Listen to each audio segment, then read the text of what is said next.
मेरा नाम विशाल है और एक कंपनी में काम करता हूँ। मेरी काजल मौसी बड़ी खूबसूरत और हंसी मजाक वाली है। ये बड़े बड़े और टिटहाम है। वो बात करते करते बीच में वे सब दूसरी बातें भी बोल देती है। मौसी जब ऐसी बातें करती है तो वो खड़ा हो जाता है। मैं मौसी के बारे में सोचकर कई बार हला भी चुका हूँ। अगर किसी दिन मौका मिल जाए तो फूल को फाड़ दूंगा। काजल मौसी मुझसे केवल 1 साल बड़ी है। वो 25 साल की है और मैं 24 साल का हूँ। एक दिन मैंने कहा, मौसी तुम मुझे बहुत अच्छी लगती हो। वह बोली, अच्छा तो फिर क्या करेगा तू मेरा, अगर मैं तुझको अच्छी लगती हूँ। मैं बोला, कर तो बहुत कुछ सकता हूँ मौसी जी, पर डरता हूँ। मौसी मुझे डरपोक लोग अच्छे नहीं लगते। तुम डरपोक हो तो मुझसे दूर रहो। मैंने कहा, दूर रहकर कहाँ जाऊंगा, तुम्हारे सामने रहूंगा तो निडर हो जाऊंगा, बेशर्म हो जाऊंगा और ऐसी वैसी बातें करने लगूंगा। वह बोली, ऐसी वैसी बातें करने के लिए कलेजा चाहिए। ये सब बातें करना। एक दिन की बात है, सवेरे सवेरे अपने कमरे में लेटा हला रहा था। पूरा खड़ा हुआ था। सुबह सुबह टिट हो जाता है। केला ऊपर से खुला हुआ था। मैंने केला हाथ में लिया तो मौसी मेरे दिमाग में घूमने लगी और मैं धीरे धीरे कला हलाने लगा। इतने में किसी ने मेरे हाथ से केला छीन लिया और बोली, अरे यार, यह मेरा काम है विशाल। वह मेरी मौसी ही थी। मैं उसे देखकर थोड़ा सहम गया। बोला, अरे मौसी सॉरी। वह बोले, सॉरी क्यों बोल रहे हो, मैं हूं ना हलाने के लिए, हलाना मेरा काम है। उसने मेरे सरे उतर दिए और केले को अपने मुंह में लेकर खाने लगी। मौसी ने कहा, केला तो बड़ा मस्त है विशाल, बड़ा लबा और मटा है। मुझे उम्मीद नहीं थी कि केला इतना जबरदस्त होगा और इतना मटा तगड़ा होगा। मैं तो तुम्हें अभी बच्चा ही समझ रही थी। फिर उसने मुझे दीवार के सहारे खड़ा कर दिया। खुद एक स्टूल पर बैठ गई और जर जर से हलाने लगी। मैंने कहा, अब मुझे टोकरी में रखे बड़े बड़े आम दिखा दो। उसने आमों के ऊपर वाली थैली को हटा दिया। मैंने कहा, वाह बड़े रसले आम है काजल मौसी। वह जोश में बोली, काजल मौसी नहीं, काजल बोलो। मैंने कहा, हाय मेरी काजल, मटा और लबा केला अपने मुंह में खा लो ना प्लीज। उसने तुरंत केला अपने हाथ में पकड़ा और अपने मुंह में पूरा ले लिया और मजे से खाने लगी। बहुत अच्छा लग रहा था। वह बार बार केला मुंह में लेती और फिर मुंह से निकाल कर हलाने लगती। बहुत अच्छा लग रहा था। आज पहली बार केला कोई मस्त लड़की खा रही थी। मेरे मन में आया कि आज ये हला रही है तो कल फूल की पत्ती भी तुड़वाएगी। कितना मजा आएगा जब मैं फूल की पत्ती में डालूंगा। मौसी बड़े मन से अपना मुंह खुले हुए केले को खा रही थी। बोली, केला बड़ा अच्छा लग रहा है मुझे, बड़ा मस्त है। बोली, केले का जूस पीना है मुझे, आप केले का जूस निकाल दो। फिर मुंह में लेकर जर जर से हलाने लगी और सारा पानी उसके मुंह में गिर गया। मौसी ने सारा पानी पी लिया। फिर बोली, अब की बार इस लबे और मटे को फूल की पत्ती में डालेंगे। दूसरे दिन अचानक एक बहुत बड़ा झटका लगा। मौसी की शादी तय हो गई। अब वह अपनी शादी के मूड में आ गई। बार बार ब्यूटी पार्लर जाने लगी, शॉपिंग हॉल जाने लगी, साड़ियाँ खरीदने लगी। वह पूरी तरह व्यस्त हो गई।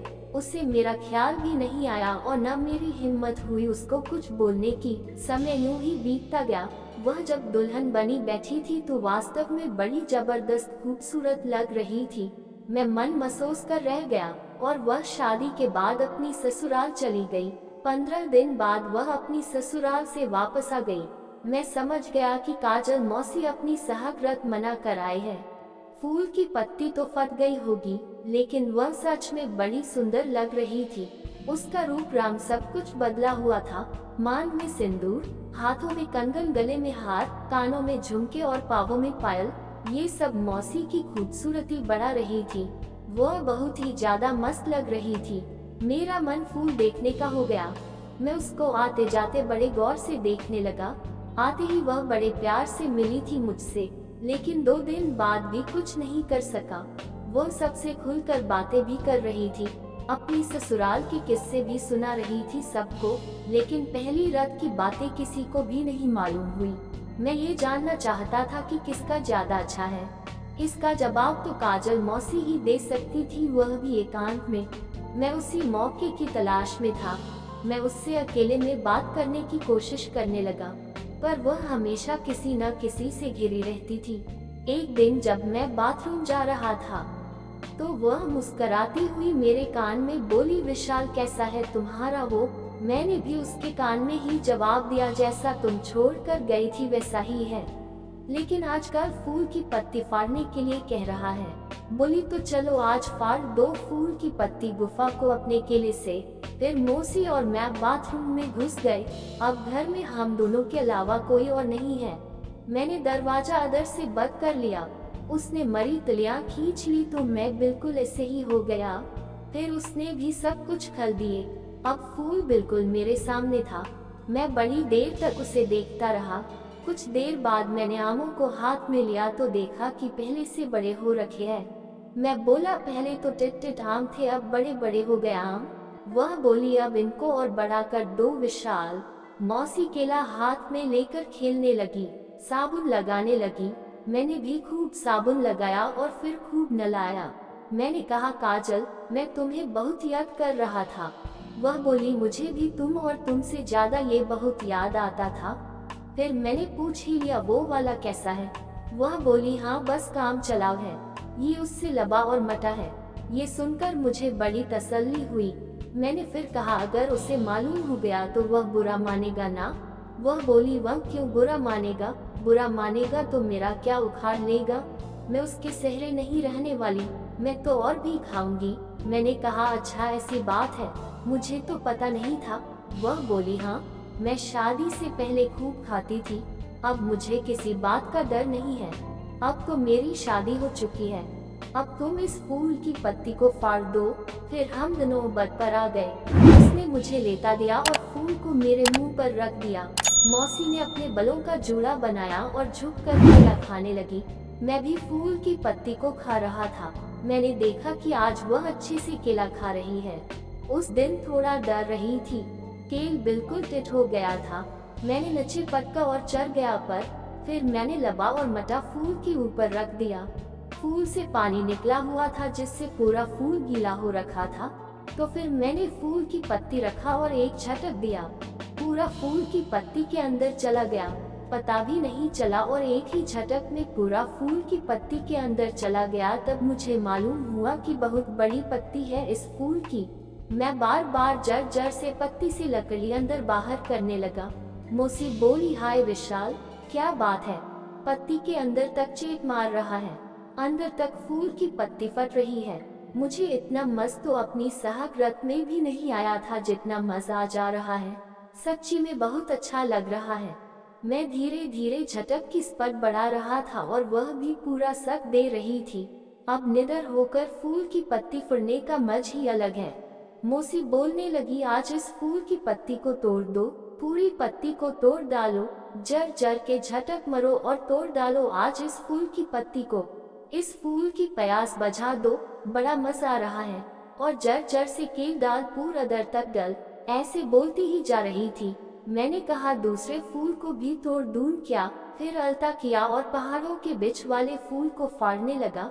मैंने हाथ में आम पकड़ रखे थे। मैं जड़ जड़ से दब रहा था। मुझे यकीन नहीं हुआ कि इतने अच्छे तरीके से फूल की पत्ती को तोड़ पाऊंगा। थोड़ी देर बाद वह केले को खाने लगी और झटक मरने लगा। जड़ जड़ के झटक के कारण केल का पानी निकलने को हुआ तो मैंने कहा, मौसी केल का पानी निकलने वाला है, कहाँ निकालूं। मौसी बोली, मुंह में पानी पिला दे, बहुत दिनों से पानी पीने के लिए प्यासी हूँ। फिर मैंने वापस जड़ जड़ से झटक दिए और पूरा पानी मौसी के मुंह में डाल दिया। मौसी पूरा पानी पी गई। दूसरे दिन शाम को जब मैं मौसी के घर गया तो वह किसी औरत के साथ बैठी हुई बातें कर रही थी। मैं उसे देखकर वापस होने लगा। इतने में मौसी ने आवाज लगाई, अरे विशाल यहाँ आना। उसके पास पहुँच गया तो वह बोली, यार शर्माते क्यों हो, इससे मिलो, ये है मेरी जेठानी मिसेज रोली। मैं तुम्हारी ही बातें इससे कर रही थी। फिर वह रोली की तरफ मुंह करके बोली, बड़ा मस्त लड़का है ये विशाल, इससे ज्यादा मस्त तो इसका वो है जिसकी बात तुमसे कर रही थी, वह इसी का है। मैंने कहा, अरे मेरी मजाक उड़ा रही है काजल मौसी। तब तक उसकी जेठानी बोली, तो क्या मैं यह समझूं कि तेरा वैसा नहीं है जैसा काजल कह रही है। फिर तो मैं फंस गया। मैंने कहा नहीं नहीं, ऐसी बात नहीं, पर सबसे ऐसा कहना अच्छा नहीं है ना। मौसी की जेठानी बोली, अरे विशाल, मैं तेरी मौसी की जेठानी हूँ, ऐसी वैसी नहीं हूँ। अगर तेरा तारीफ के काबिल है तो उसे बताने में हर्ज क्या है। कहो तो मैं खेल कर देख लूं। मैंने मन में कहा, तो फिर खेल कर देख लो ना। उसकी बातें सुनकर वो बहुत टिठ होने लगा। रोली भी काजल से कम खूबसूरत नहीं थी। बड़े बड़े आम थे। फिर हम तीनों बातें करने लगे और खुलकर करने लगे। काजल मौसी बोली, विशाल देखो, जैसे मैं दसरों के अलने में खुश हूँ, वैसे ही मेरी जेठानी भी दसरों के लना पसंद करती है। मूड सबका रोमांटिक हो गया था। मैं जल्दी से जल्दी रोली को बिना उनके दखन के लिए बेताब था। रोली वो दखन के लिए बेताब थी और काजल अपनी जेठानी के साथ फूल की पत्ती तुड़वाना चाहती थी। सब काम हो जाने के बाद हम तीनों बस्तर पर आ गए। इस बार काजल ने बस्तर जमीन पर लगा रखा था। काजल एक एक करके उतरने लगी। उसे देखकर रोली भी उतरने लगी। मुझे मालूम हो गया कि रोली तो काजल से कुछ ज्यादा ही खले विचार वाली है। मैंने जब आम देखे तो मेरे होश उड़ गए। इतने टिट टिट आम थे। अमों को देखकर मेरा मन हुआ मैं उन्हें खा जाऊं। फिर रोली मरे खलने लगी। आखिर फिर रोली के सामने वो आ ही गया। फिर पकड़ कर बोली, वो क्या मस्त है विशाल, बड़ा मटा और लबा है। फिर वो उसको कस करने लगी। मेरे पूरे वदन पर हाथ फिराया। बोली, बढ़िया है काजल, इतना लबा और मटा तो फूल की पत्ती को पूरा तोड़ देगा। तब तक काजल भी हमारे सामने आ गई। मैंने तो रली के मुंह को खूब खाया। फिर जब दोनों जेठानी और देवरानी मिलकर खाने लगी, मुझे बहुत अच्छा लग रहा था। दोनों बारी बारी खाने लगी। मेरी खुशी का ठिकाना न रहा। मैं सातवें आसमान पर था।